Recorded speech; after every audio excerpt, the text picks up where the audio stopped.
In December 1941, the world trembled as Japan unleashed a devastating surprise attack on Pearl Harbor, crippling the U.S. Pacific Fleet and plunging America into the bloodiest conflict in human history. Smoke billowed across the harbor, ships burned, and thousands lay dead or wounded. The United States, shocked and humiliated, now faced an enemy that had conquered vast stretches of Asia and the Pacific. The Japanese Empire seemed unstoppable, a storm of ambition, discipline, and ruthless expansion. But amidst the ruins of Pearl Harbor, something fierce was awakening in the American spirit, a resolve that whispered, "We will strike back." As 1942 dawned, morale in the United States was dangerously low. Newspapers were filled with grim headlines: the fall of Hong Kong, the surrender of Singapore, the Philippines under siege. American forces were retreating across the Pacific. President Franklin Roosevelt needed something, anything, to ignite hope in the hearts of a battered nation. And from the depths of despair came an idea so daring, so audacious that many thought it impossible: an air raid on Japan itself. But how could such a thing be done? Japan lay thousands of miles across the ocean. No American air base was close enough to reach it. The Army Air Forces didn't have bombers with that kind of range. Even if they did, where would they take off? Where would they land? To most military planners, the notion was absurd. Yet to one man, Lieutenant Colonel Jimmy Harold Jimmy Doolittle, impossibility was just another word for challenge. Jimmy Doolittle was no ordinary officer. He was a legend in aviation, a scientist, a daredevil, a pioneer. Before the war, he had broken world records for speed and distance, performed stunts that defied gravity, and earned a doctorate in aeronautical engineering from MIT. He believed in the power of innovation and the courage of men willing to take risks. When Navy Captain Francis Lowe approached him with the wild concept of launching Army bombers from an aircraft carrier, Doolittle didn't laugh. He leaned forward, eyes gleaming, and said, "Let's figure out how." The plan was simple in words, but monumental in execution. Load medium bombers onto a Navy carrier, sail them within striking distance of Japan, launch them into enemy skies, and have them fly onward to China after dropping their bombs. No one had ever attempted such a thing before. Carriers were built for lightweight fighters, not heavy bombers. But Doolittle, with his relentless optimism, began running tests, calculating fuel loads, adjusting weights, and training pilots for short takeoffs on narrow decks. In early 1942, a group of 80 volunteers gathered at Eglin Field in Florida. They were told only that their mission would be dangerous, possibly suicidal, yet none hesitated. Many were young men in their 20s, full of fire and loyalty. They trained day and night, learning how to lift their bulky B-25 Mitchell bombers into the air within just 500 feet, the length of a carrier deck. They practiced low-altitude flying, emergency fuel procedures, and dead-reckoning navigation. Every man knew the stakes. This mission could change the course of the war or end in disaster. Meanwhile, across the Pacific, the Japanese military basked in triumph. Their navy ruled the seas, their air force dominated the skies, and their army marched unchallenged across Asia. Tokyo was confident, even arrogant, that no enemy could ever touch the Japanese homeland. Emperor Hirohito's advisors assured him that the Americans lacked both courage and means to retaliate. They could not have been more wrong.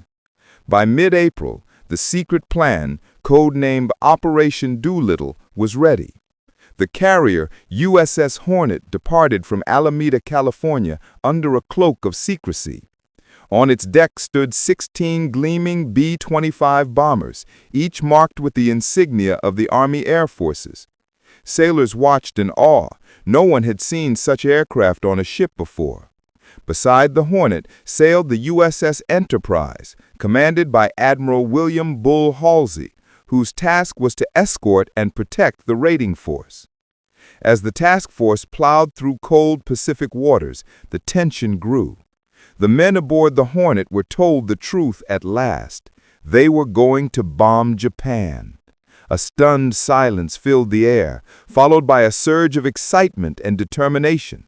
For many, it was personal, a chance to strike back for Pearl Harbor, to honor fallen comrades, to send a message to the world that America was not defeated.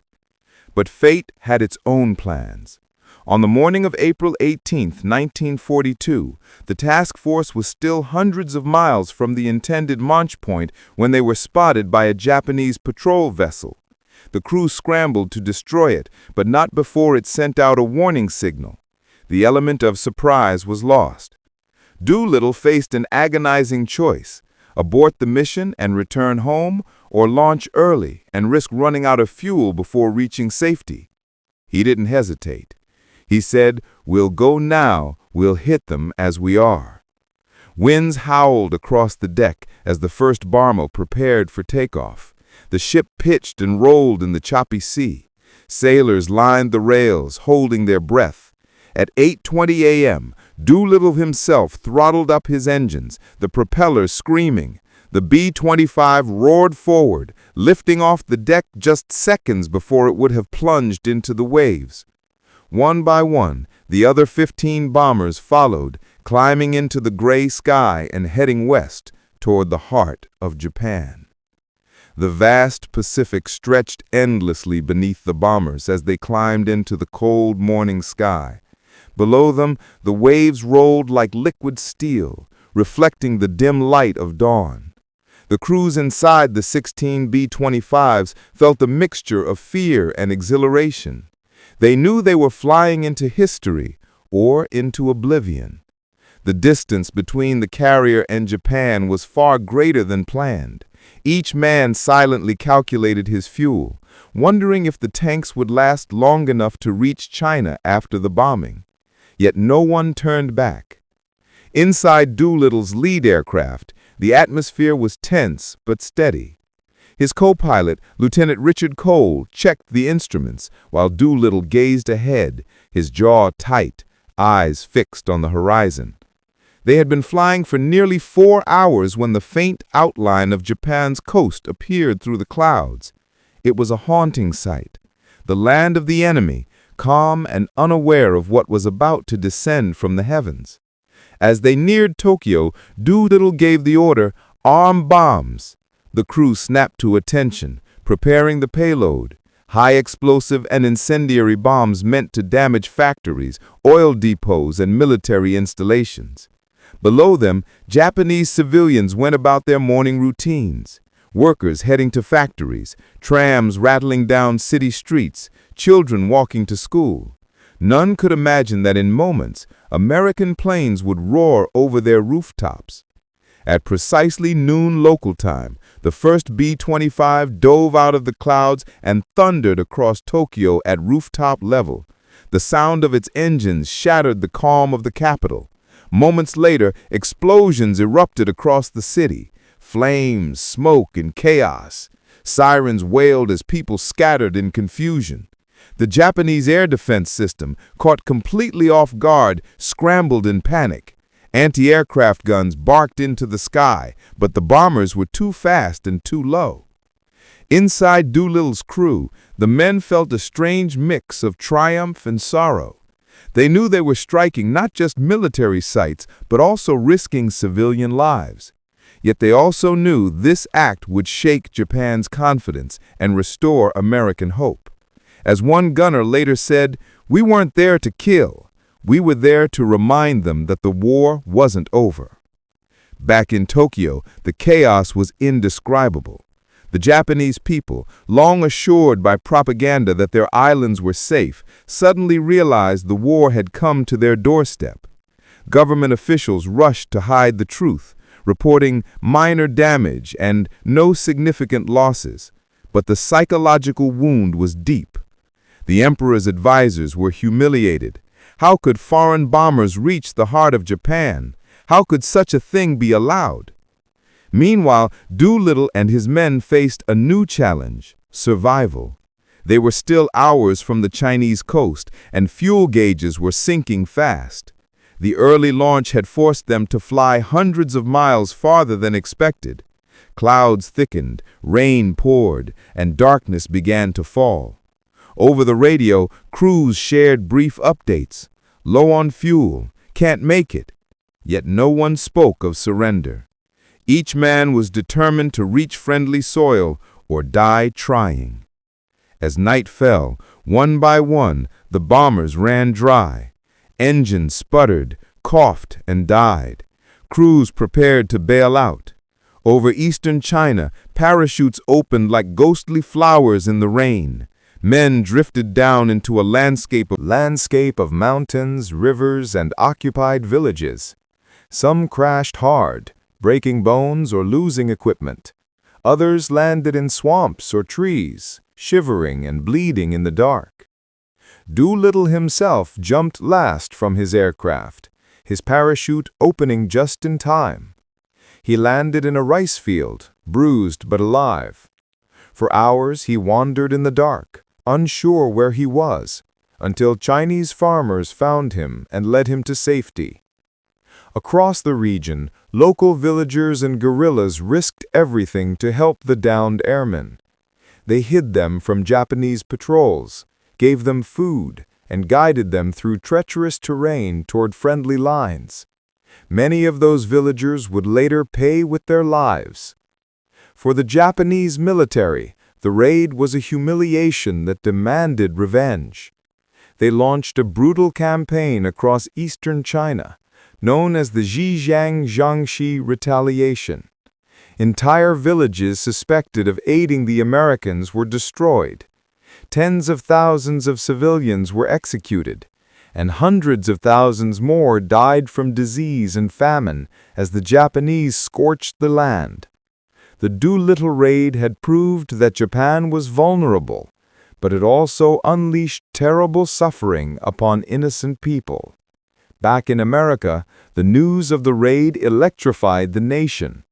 When the first reports came in, many refused to believe it. "Bombed Tokyo? From where?" the headlines asked. But when President Roosevelt confirmed the mission, the mood shifted overnight. Streets filled with celebration. Factories roared with renewed determination. For the first time since Pearl Harbor, the American people felt hope. The message was clear: Japan was not invincible, and the United States would fight back with ingenuity and courage. Doolittle himself felt no triumph. When he finally returned home, he expected court-martial for losing all his planes. Instead, he was awarded the Medal of Honor and promoted 2 ranks to Brigadier General. In his modest way, he said, "We made a point. Not a lot of damage, but a lot of meaning." What few realized then was how deeply the raid had rattled Japan's high command. In their rage and embarrassment, Japanese leaders began rethinking their strategy. They pulled fighter squadrons back from front lines to defend the homeland.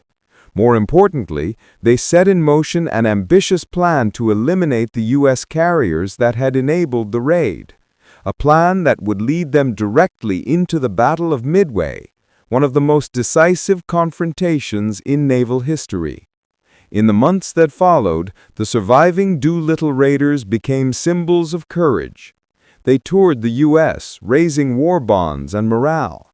Their story was told in newspapers, radio shows, and even propaganda films. Yet behind the smiles, they carried scars, memories of friends captured, tortured, and killed. 8 crewmen were taken prisoner by the Japanese. 3 were executed by firing squad. 1 died of disease in captivity. The others endured brutal captivity until the war's end. In 1946, during Japan's war crimes trials, the officers responsible for their mistreatment were convicted and executed. Justice came slowly, but it came. As months passed, the story of the raid began to take on mythic proportions. For American citizens, it became a symbol of vengeance for Pearl Harbor. For soldiers fighting across the Pacific, it was proof that the tide could turn. The slogan, "Remember the Doolittle Raiders," appeared on posters, speeches, and newsreels. It was more than propaganda. It was hope, forged in steel and flame. Doolittle himself became a national icon, but he never boasted. When asked how he found the courage to fly first, he simply said, "It was my job." After the war, he continued serving with distinction, commanding air operations in Europe and later helping to shape the post-war U.S. Air Force. Yet he always remembered the 80 men who volunteered without question, and those who never returned. In Japan, the raid left lasting scars. The military leadership, consumed by pride, refused to admit how deeply the strike had shaken their confidence. Instead, they doubled down on expansion, pushing further into the Pacific, convinced that only total victory could restore Japan's honor. But that very determination blinded them to their growing vulnerability. Historians later described the Doolittle Raid as a spark that ignited a chain reaction. It forced Japan's hand at Midway, a battle that would break their naval power forever. It inspired the Allies to believe that the Axis was not invincible. And most importantly, it reminded the world that morale, not just machinery, could decide wars. In the years after the war, as survivors aged, the Doolittle Raiders held reunions every April. They shared memories, toasted absent friends, and reflected on how a mission born of desperation had become a legend of courage. They kept silver gulbets engraved with each man's name, one for every member of the raid. Each year, as another raider passed away, his gulbet was turned upside down. By the early 2000s, only a handful of them remained. At their final public reunion, they raised a last toast together. Doolittle had long since passed away, but his words lived on. There is nothing stronger than the heart of a volunteer. The Doolittle Raid was not a story of bombs or planes. It was a story of spirit, of men who dared to defy the impossible, who flew into the unknown with nothing but faith, skill, and a shared belief that freedom was worth any price. They didn't just bomb Tokyo, they reignited America's will to fight, and in doing so, they helped change the direction of the Second World War. The raid was over, but for the men of the Doolittle mission, the real ordeal had just begun. As the last of the 16 B-25 bombers cleared Japanese airspace and crossed the East China Sea, fuel gauges began to drop dangerously low. The wind had shifted against them. The ocean below was dark and merciless. Their plan had always been to land safely on airstrips in China. But the early launch, forced by the discovery of the carrier by a Japanese patrol boat, had left them hundreds of miles short. Every pilot now knew that reaching safety was almost impossible. Jimmy Doolittle's own aircraft fought turbulence and exhaustion as it approached the Chinese coast. The crew, silent and tense, watched the fuel indicator hit zero. Moments later, the engine sputtered out. Doolittle gave the order, "Bail out." Into the stormy night they leapt, parachutes opening over unfamiliar terrain, wind tearing at their faces, hearts pounding with uncertainty. One by one, the raiders dropped into the cold rain and darkness of a foreign land. Across China, 16 separate aircraft met 16 different fates. Some crash-landed in rice fields, others vanished into mountains. A few crews ditched in the sea, clinging to life rafts, praying for rescue. Doolittle himself landed in a field, bruised and soaked. When he gathered his men later, he feared the worst. "I thought we'd failed," he would later admit. I thought I'd be court-martialed for losing all the planes." But what he didn't yet know was that their daring raid had ignited hope across America and panic across Japan. In the hours after the bombing, Tokyo had descended into confusion. Fires burned across neighborhoods, civilians fled into shelters, and the once invincible Japanese military was shaken to its core. Though the physical damage was minor, the psychological impact was devastating. For the first time, Japanese citizens realized their homeland was not untouchable. The government censored news of the attack, but rumors spread like wildfire. American planes had reached Tokyo. The illusion of invincibility was gone. Back in China, a different story was unfolding, one of sacrifice and tragedy. The Chinese people, under brutal Japanese occupation, risked everything to help the American airmen. Peasants, farmers, monks, and guerrilla fighters hid the downed crews, fed them, guided them through mountains and rivers, and sheltered them from Japanese patrols. Entire villages conspired to keep the secret that Americans were among them. For weeks, the survivors moved by night, hiding in caves and bamboo groves. Some were smuggled along the ancient roads toward safety in Chongqing, China's wartime capital. But Japan's response was swift and merciless.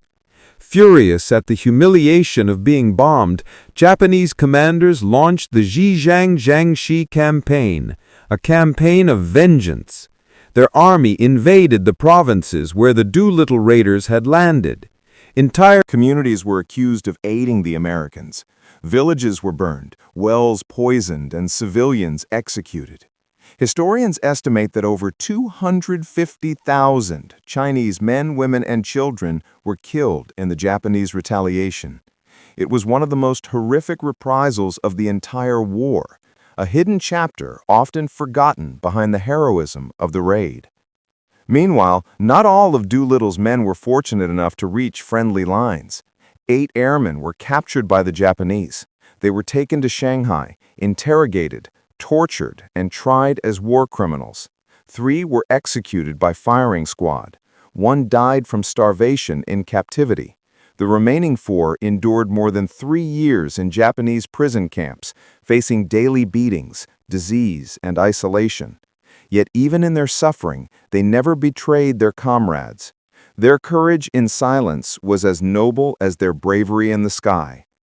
For Doolittle and those who escaped, China became both a sanctuary and a graveyard. When the last of the surviving crews reached safety weeks later, they were gaunt, exhausted, but alive. They were flown back to America under secrecy. When they finally stepped onto American soil, they were greeted not with reprimand, but with thunderous applause.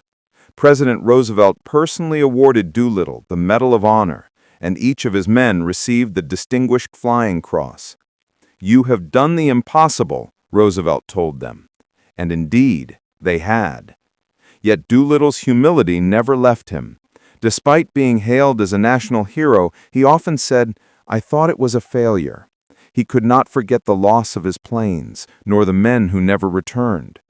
What he didn't yet realize was how profoundly their actions had changed the war. In Tokyo, the High Command held emergency meetings. The Americans had shown they could strike the heart of Japan, something their leaders swore could never happen. The Japanese Navy, humiliated, demanded stronger homeland defenses. Admiral Yamamoto, the mastermind behind Pearl Harbor, decided the only way to prevent future attacks was to destroy the U.S. fleet once and for all. Thus, the seeds of the Battle of Midway were planted, a battle that would change everything. The Doolittle Raid was, in truth, a spark. A small mission, militarily insignificant, but emotionally explosive. It restored faith to a wounded America and sowed fear in the Japanese heart. It proved that victory is not always measured by bombs dropped or ships sunk, but by spirit, the refusal to accept defeat, no matter the odds. As the raiders recovered and returned to their units, many continued to serve throughout the war. Some flew again in Europe. Others trained new pilots.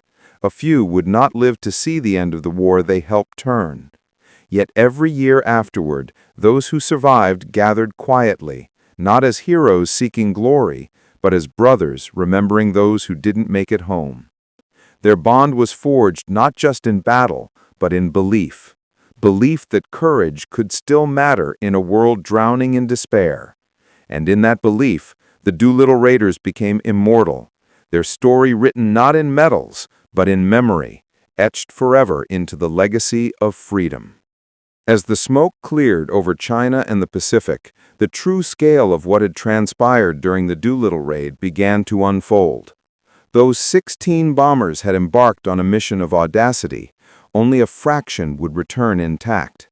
Yet every man who had flown that day had left a mark, not with destruction, but with courage, with the intangible power of daring the impossible.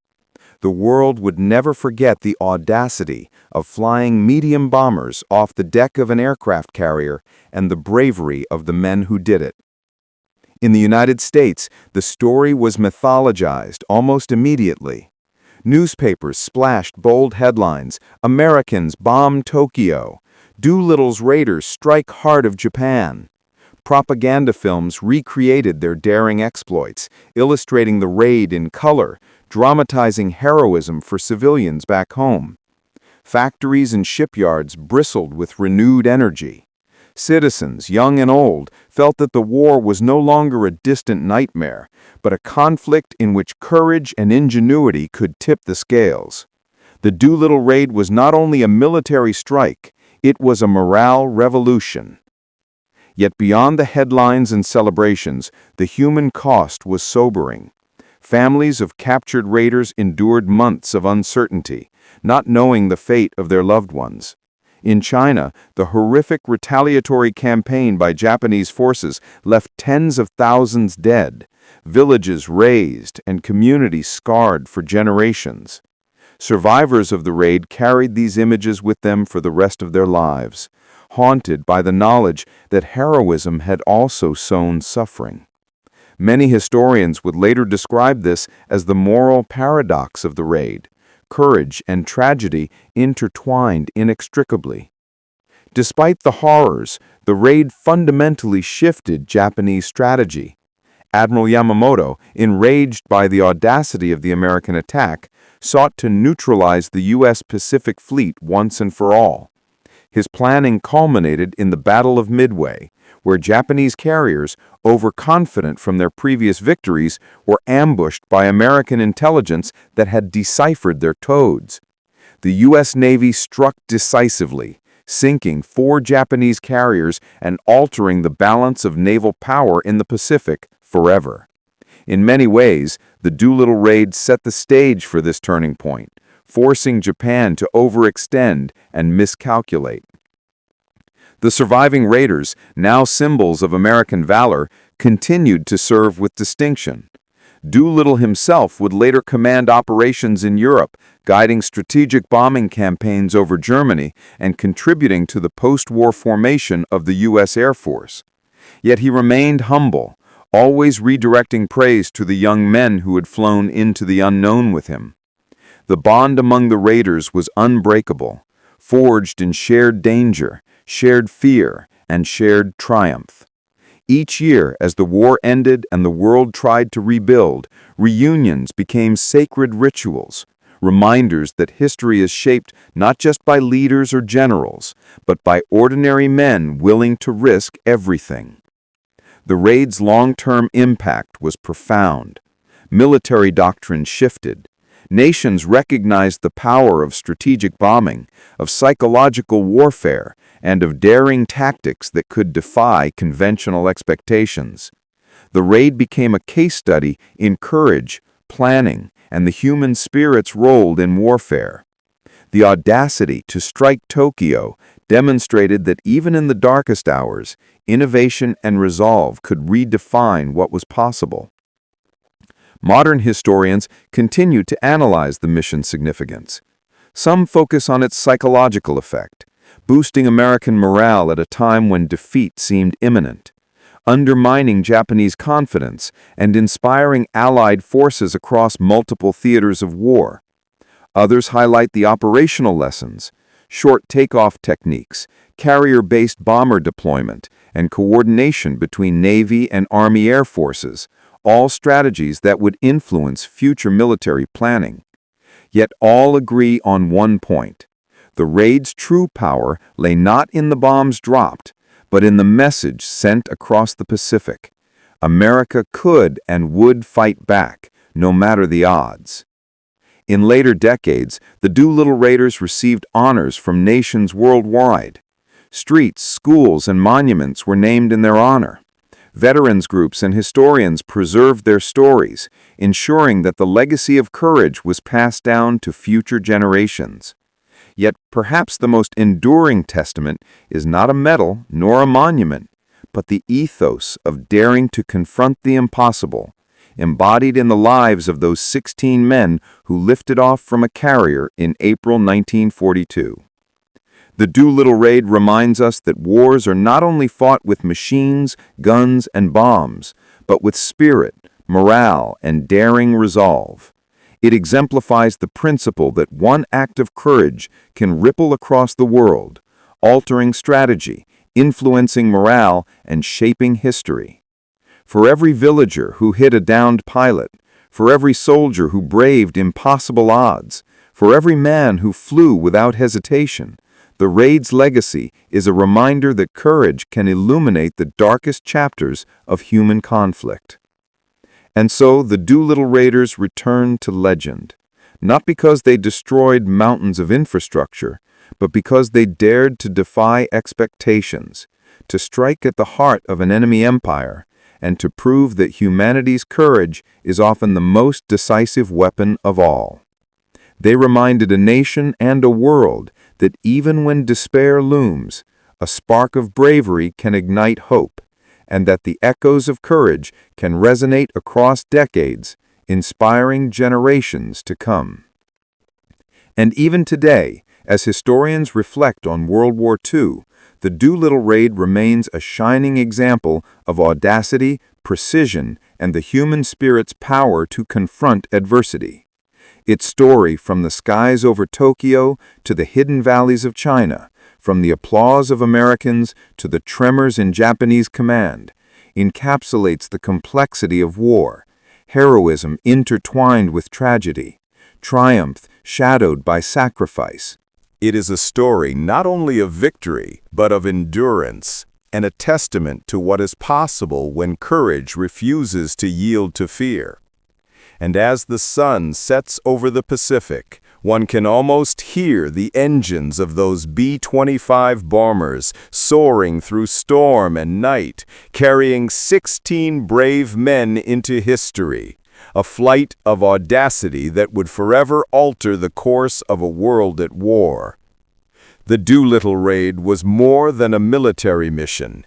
It was a message, a moral victory, and a beacon of hope that would light the way for all who would follow in its daring path.